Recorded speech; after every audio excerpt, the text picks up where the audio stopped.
All right. Good evening, everyone. I apologize for the slight delay on our end, but thank you for watching this virtual lecture event hosted by the Institute of World Politics.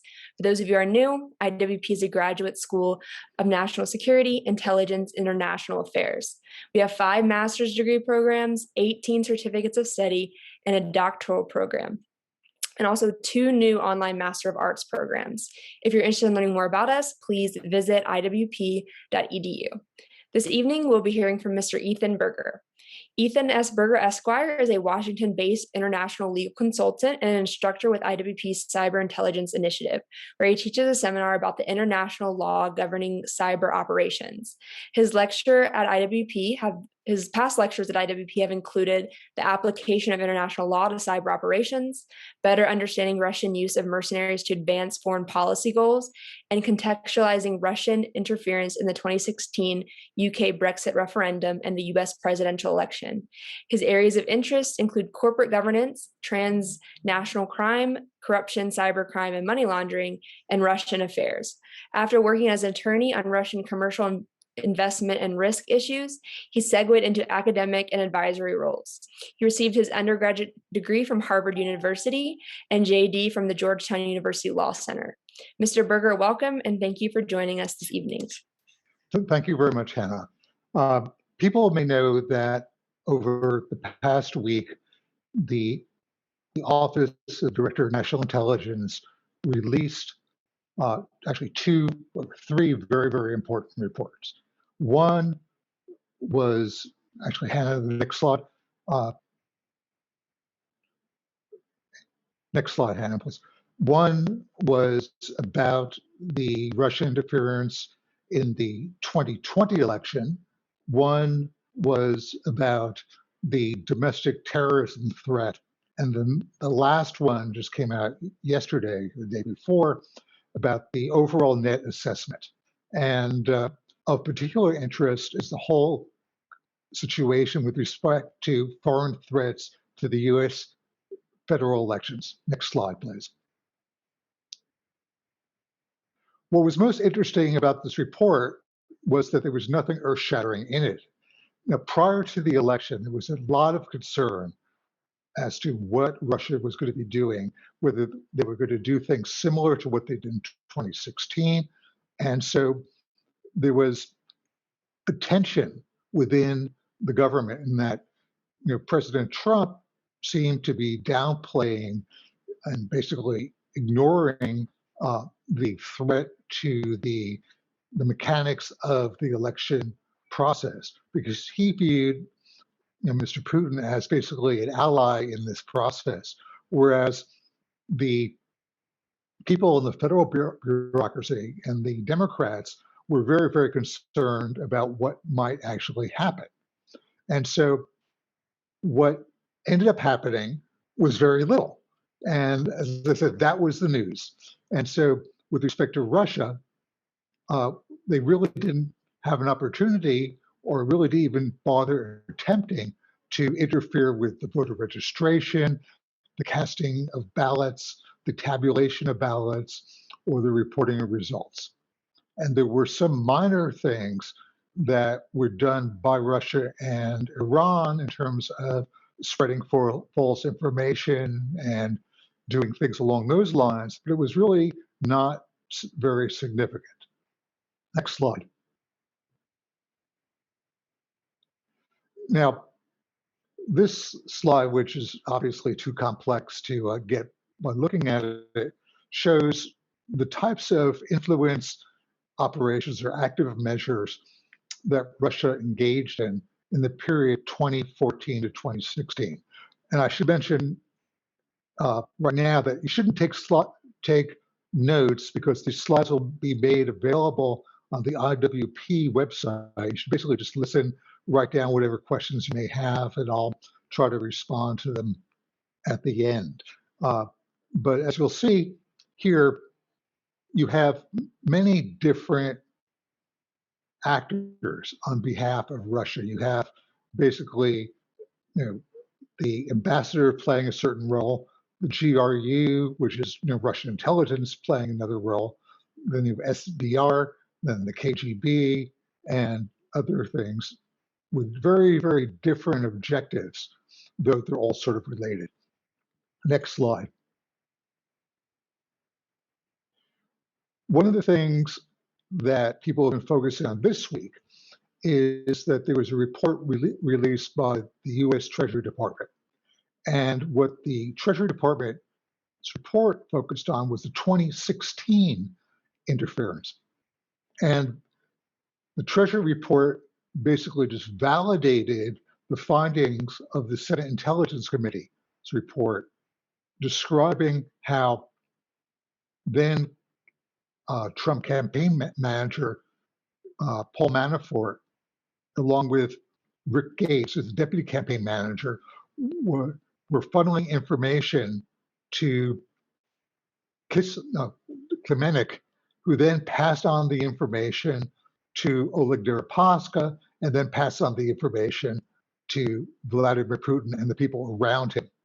In essence, this showed what could be described as the collusion in terms of between the Trump campaign and the Russians. Now, what particular was going on in terms of the relationship between Mr. Trump and Paul Manafort is not really known, and we'll probably never know, or it's unlikely we'll ever know.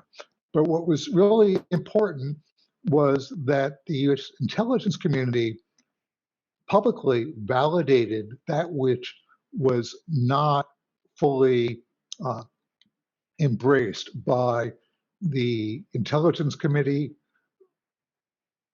of the Senate, because they were under, restrictions in terms of what they were going to make available.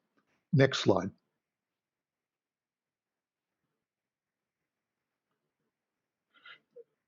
Here are basically what I call the timelines of the collusion, and you'll see, what in essence happened, where first there were initial contacts, and then there between the Trump campaign, but not necessarily Mr. Trump, and then the efforts to get into the Democratic National Committee's databases, the exfiltration of emails, the sharing of the emails with WikiLeaks, and then the release of those emails. And that process began basically in 2016 and then heated up in the summer of 2016. So it was first, it was like spring of 2016, and then all the data was exfiltrated in 2016, and it became part of the whole dynamic of the election. Next slide.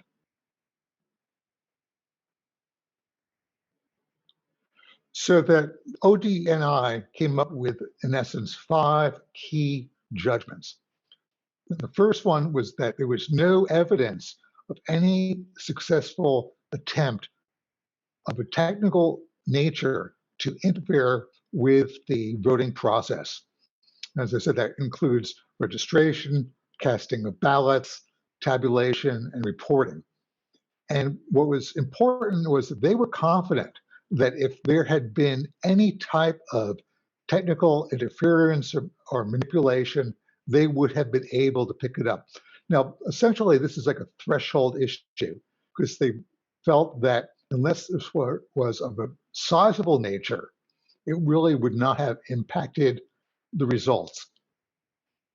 And they said that they really couldn't issue an opinion as to whether there may have been some minor things at the state and local level, but they were fairly confident that it had not been successful. The judgment 2 is the idea that their findings was that Vladimir Putin signed off on this entire process, both in terms of the influence campaign and the effort to denigrate, now President Biden, support then President Trump, in terms of undermining the American public confidence in the election process.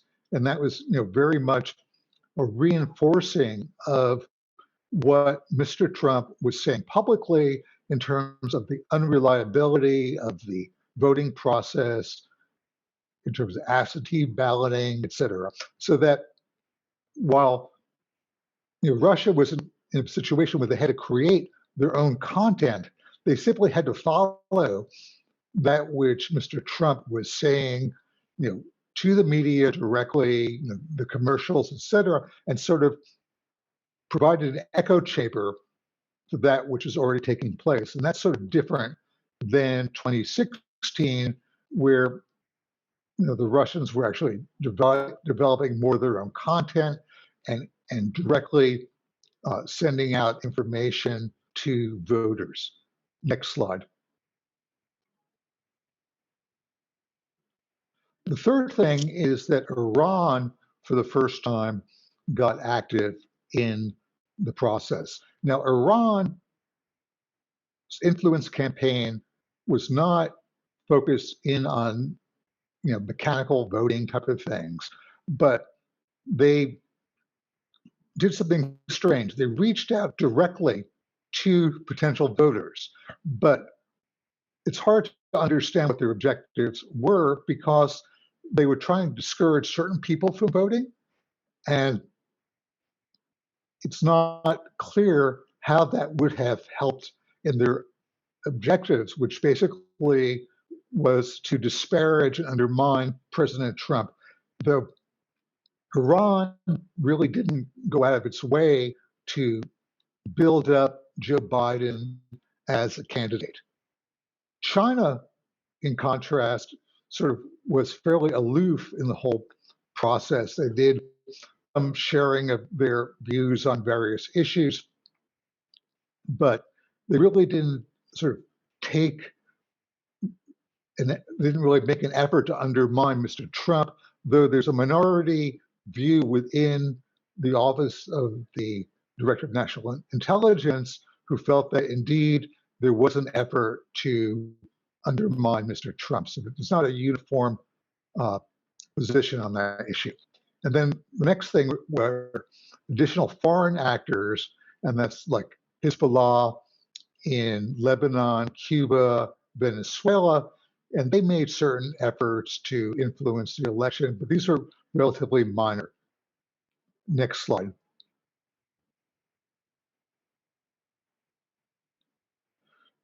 One of the things which is really important is that in the run-up to the election, the American public was much more aware of how the influence campaigns would be operating, the risk of fake media appearing, the use of deep fakes and this type of thing. And so that unlike 2016, where voters and viewers on social media were not super sophisticated, they were more so in the 2020 election. But it's really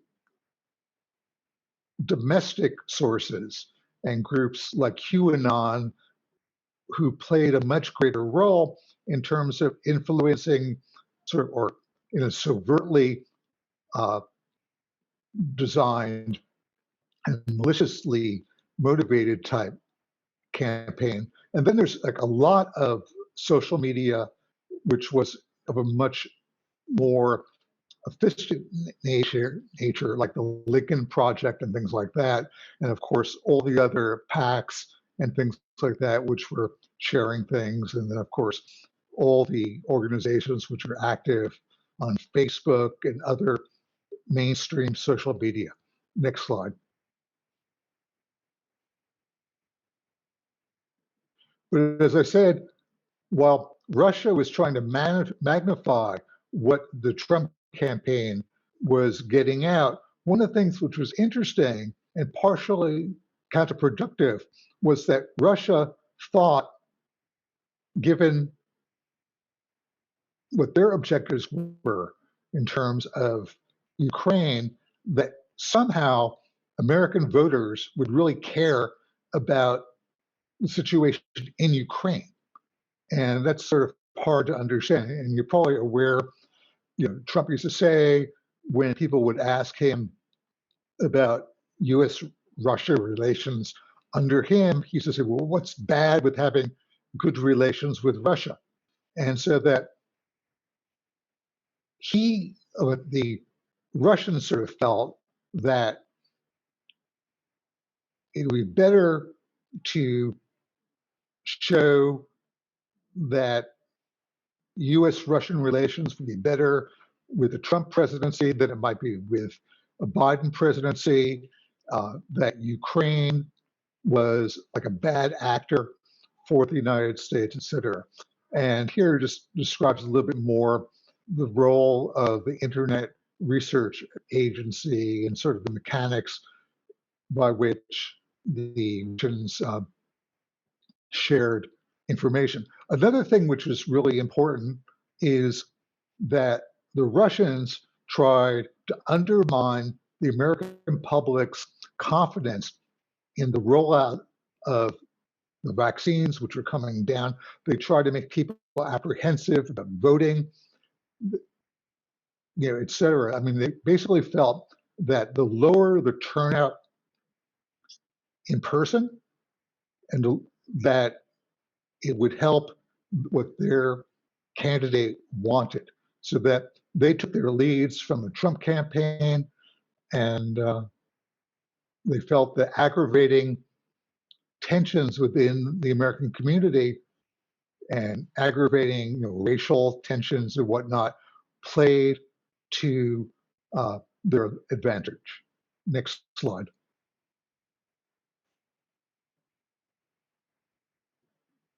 One of the reasons why Russia and Mr. Putin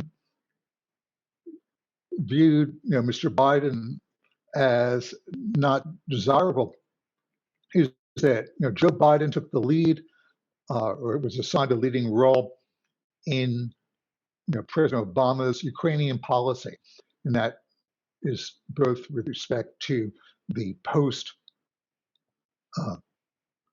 Crimea situation, the Russian support of the separatists in eastern Ukraine, et cetera. And so that they felt that a Biden presidency would be like a continuation of an Obama presidency in the foreign policy arena. Next slide. Well, there's a lot of emphasis in terms of interference in the electoral process at the presidential level. What is particularly important and often overlooked is the impact on a small change of voting at the state level, either for the Senate, within states with respect to the casting of the electoral college votes, as well as congressional seats. Now, everyone is probably familiar with how few votes differentiated the Democratic and the Republican candidates in Georgia, so they had to go into a runoff, and ultimately the Democrats got both seats in Georgia. In Arizona, the voting was very close for the Electoral College. It was also very close for Michigan, Pennsylvania, and Wisconsin, though the Democrats got narrow victories in all those states. In the congressional elections, there were many states where the margin of error, or the margin of victory, was 5% or less. And the Democrats, who expected to win or be up by about 35, 40 seats in Congress, their majority was shrunk. And so that in the event in the future, countries are trying to sort of target their efforts strategically, they would focus in on congressional elections and Senate and particular states to flip states in the Electoral College, and also senators, and not necessarily focusing in on foreign policy issues, but trying to figure out what may resonate with voters within particular districts. Next slide.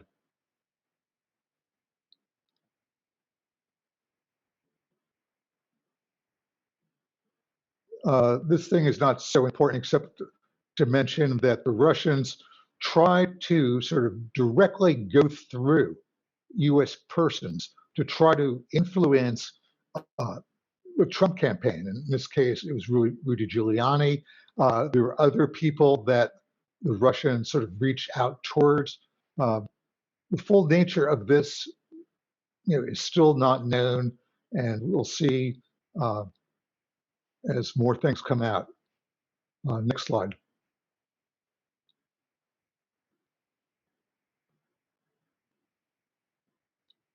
The Russians also have done some things which they hadn't done previously, which is the outsourcing of some of their work to private entities and contractors in countries like Nigeria, Ghana, Mexico, so that not everything is emanating from Russia in terms of the social media type things, and so that you have third world or third country nationals being used basically as contractors, for the Russians to do these types of things.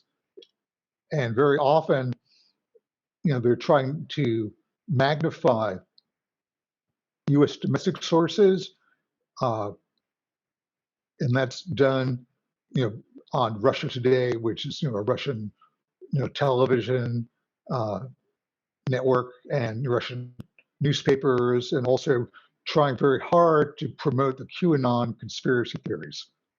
Next slide.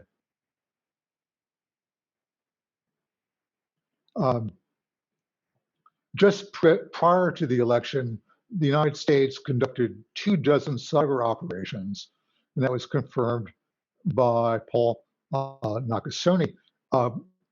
There's a very, very good YouTube program and I give you the link beneath it in the middle of that page, that's worth watching, which studied Russia disinformation operations in this last election.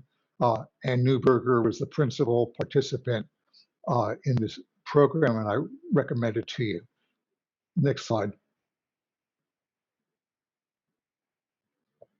And just yesterday, the United States announced the sanctions that they're imposing on Russia. And these are sanctions for the 2016 election, the 2020 election, the SolarWinds hack, and also for the treatment of political dissidents such as Alexei Navalny. Now, while these sanctions may seem like they're fairly substantial, and they are a notch up on what was already there, what's significant is what they did not do, which is they did not sanction the Russian energy sector. They did not sanction President Putin personally. They did not cut off Russia entirely from the international financial, community in terms of wiring money, this type of thing. And so that there's more stuff that could be done. I think that in the United States, there would be a lot of opposition to ratcheting up things at this stage. Next slide. And I just very briefly mentioned this in terms of Iran being involved in some, influence campaigning. That what's interesting is they masqueraded as people with the Proud Boys, and they, sent messages and reached out to African Americans, particularly in Florida. And why they did this is not quite clear. Next slide, please. China, it didn't target the elections per se. They are basically just trying to make the American public more aware that their interests have to be considered by the United States in the future. They also tried to defer or reject the idea that they were behind the COVID-19 virus in some type of nefarious way. That's all very important. They tried to emphasize that they were fairly good at, limiting the spread of the virus within China, and so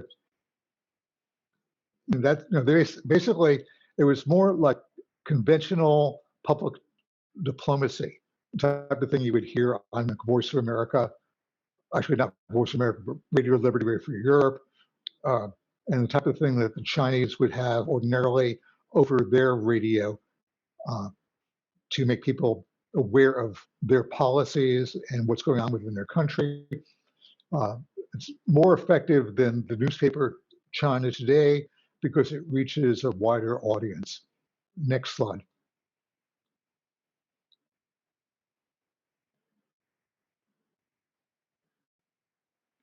This is just what was going on. The idea that the Trump administration did not want Congress to get briefed by ODNI in terms of what was going on with respect to the run-up to the elections. They eliminated the briefings for Congress at the very end. They were trying very hard to make it seem like China was an aggressive social media threat and was an aggressive threat to the whole election process. And obviously, that was to further their agenda. And that has been shown not to be the case. Next slide. But let's have some comparative context of this whole thing. First, the idea of interfering in elections is not a new thing. The US, Soviet Union, the UK, and France have been doing this since World War II. And the biggest difference is that the nature of it is different in terms of the technological tools that are involved. Now, there've always been things like, governments making public statements, using foreign aid to try to, get or at least help countries that they're trying to help, imposing sanctions or threatening economic pressure, via boycotts against countries that they view as hostile. And then, of course, there's always also the very prominent funneling of money to political parties during elections. For example, in France, in Italy, immediately after World War II. This happened in Vietnam, happened a lot in South America. So this type of thing is not new. And so that, the United States, can't act like, we are cleaner than everyone, because just like the Soviet Union did these types of things in Eastern Europe to try to influence the election process in Poland and Czech Republic, Hungary, and Germany, everyone's been doing this. I mean, all the major powers have been doing this. France would do it in their former colonies. Great Britain would do the same. So you need to keep that in mind when you're listening to people in the US government complaining about what Russia is doing. Next slide.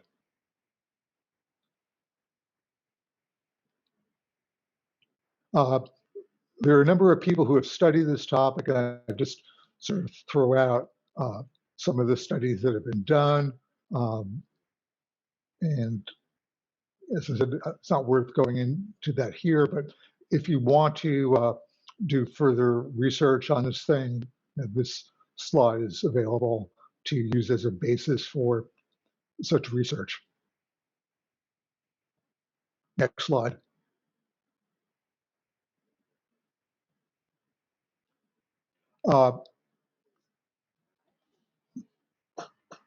Some of the academics have developed what they consider to be a topology of intervention. Once again, we can't, I don't want to go into this in detail, but it's sort of like a step-by-step in terms of how interventions are done to influence election outcomes. Next slide. And these are some of the most prominent examples of intervention. And on the right, you see the countries that are doing the intervention, and then you're seeing the targets of the intervention. A lot of people will be familiar with the situation in Chile, the situation in the Congo, less so Turkey's interference in Germany, sort of counter to what most people would think. This is a country which is less powerful, going try to influence the treatment of their own nationals in Germany. So they're trying to go against like the right-wing people in Germany who are more hostile to guest workers. You see France dealing with their former colony. You see South Vietnam in 1968 during the presidential election trying to influence the outcome there because they were concerned of being not supported by the United States. So these are sometimes very interesting situations, which are sometimes counterintuitive, where the so-called client state is the one that is intervening in the more powerful country's political process. Next slide.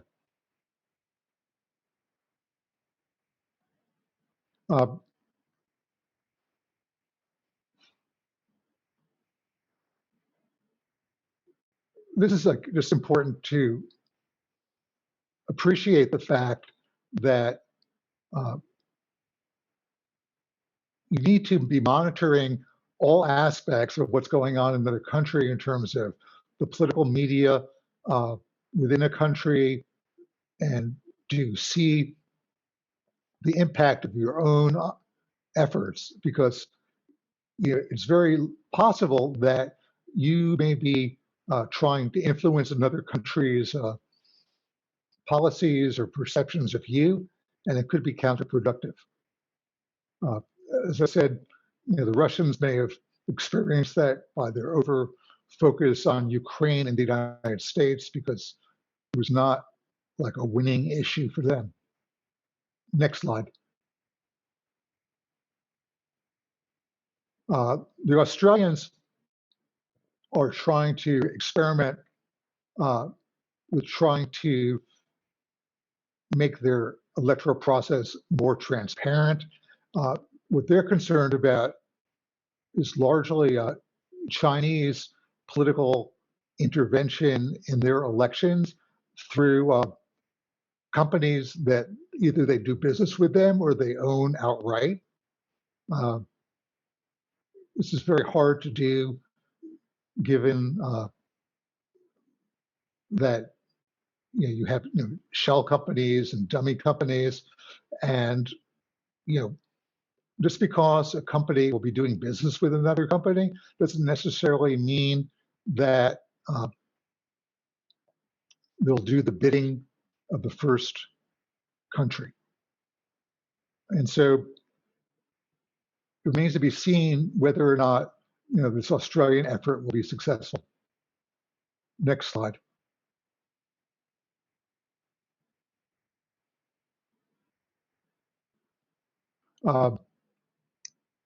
JackAltman, who's at Harvard, is one of the best analysts of cybersecurity type things, and he's setting out here some ideas that he thinks should be done to improve United States cybersecurity. Once again, I just shared with you his article is worth looking at. I don't want to really get into it because it's a little bit off topic, but I think it's worth noting. Next slide.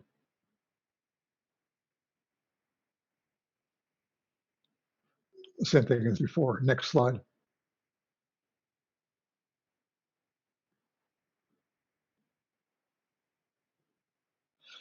And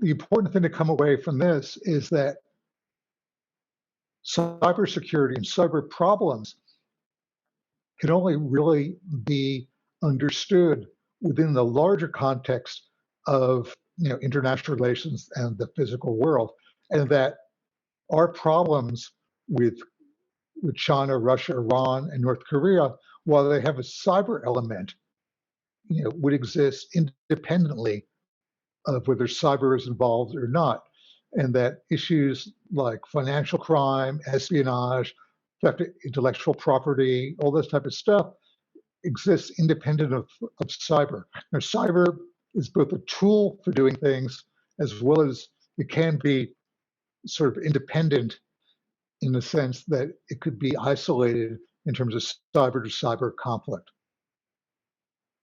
Next slide. And that's sort of where we're at. So I spoke for 50 minutes. Does everyone have any questions or comments? I'd like to take them now.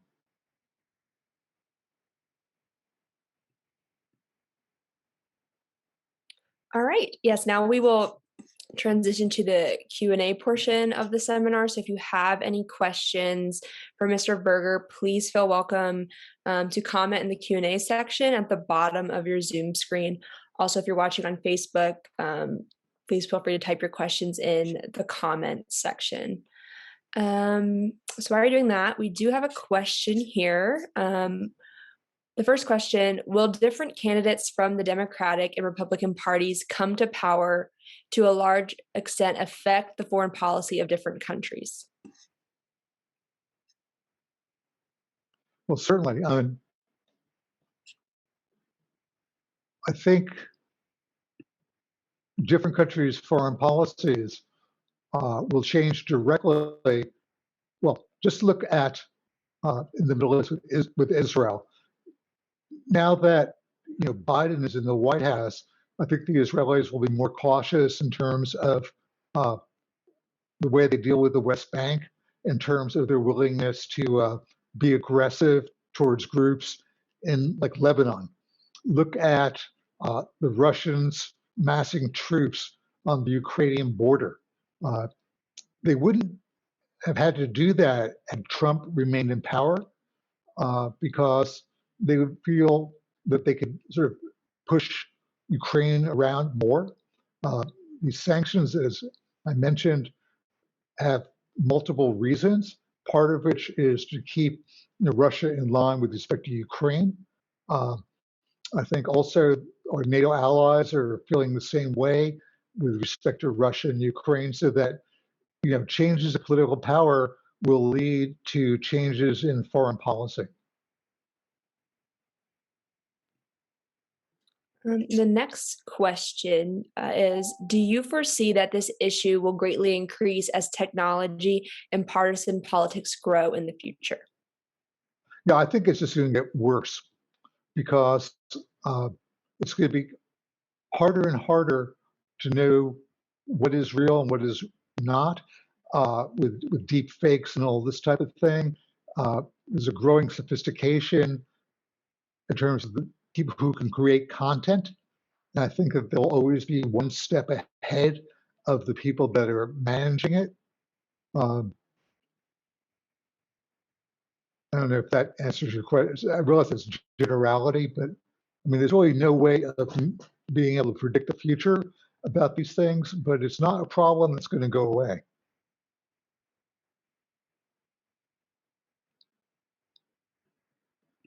Okay, I think that was the last question that I see on the docket. So if you have, we'll give it about a few more seconds. If you have questions for Mr. Berger, please feel welcome to comment in the Q&A section at the bottom of your Zoom screen. One attendee asked, will you make the slides available? And I think we can share those after the presentation and the follow-up email to the attendees. Okay. Well, thank you very much for coming in, I guess. And thank you, Hannah, for taking me through the slides. Yeah. We'll give it a few more seconds if anyone has any follow-up questions. Just give it a second or two. And if not, then we'll close the presentation tonight. Great.